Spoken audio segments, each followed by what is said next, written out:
What does a sugar pill from a doctor's office have in common with a 432 Hz sound bath? One is chemistry. One is mysticism. And according to a groundbreaking study from Harvard in 2010, they are almost the same thing. Today, we aren't here to argue if frequencies magically cure disease. We are here to look at the data. And the data says something shocking. The ritual is the active ingredient.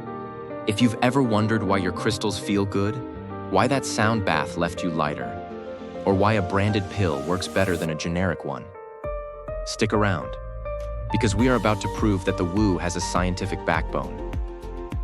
Let's go back to 2010. Dr. Ted Kaptchuk at Harvard Medical School did something that made traditional doctors very uncomfortable. He took patients with irritable bowel syndrome, a painful condition with no easy cure. He split them into two groups. Group 1 got no treatment. Group 2 got a bottle of pills. But here's the twist. He told Group 2 the absolute truth. He said, "These pills are made of nothing. They are sugar. They contain no medicine. They are placebos." There was no deception, no trick. And yet, 59% of the patients taking the fake pills got significant relief. The no treatment group only saw about 35% improvement. Why? Because the ritual of taking a pill, waking up, holding the bottle, swallowing the capsule, trusting the process, triggered a real biological change in their brains. If a sugar pill can work when you know it's a sugar pill, imagine what a sound frequency can do when you believe in it. Now, let's look at commercial drugs. Does branding matter? The science says yes. Researchers have tested this. They give people a placebo, again, a fake pill, but they stamp a well-known pharmaceutical logo on it. Then they give another group a plain, generic placebo. The branded placebo works better. It actually reduces pain more than the identical chemical pill without the logo. Why? Expectation. Your brain sees the familiar logo, the bright color, the expensive packaging, and it releases its own natural opioids, endorphins.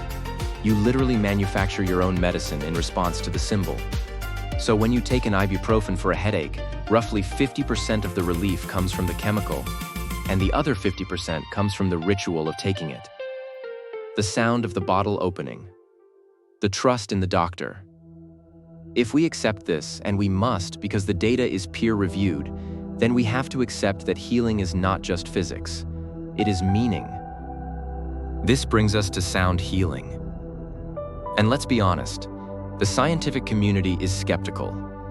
When a sound healer says they are realigning your biofield or clearing stagnant energy, the lab coats roll their eyes. But here is where the wellness world and the science world finally agree. A 2012 study showed that subliminal cues, sounds, and images you don't even consciously perceive can change your pain levels. Your subconscious mind is always listening. When you sit in a sound bath, the frequency itself might not fix your DNA, but the ritual is scientifically perfect. You walk into a room. You lie down.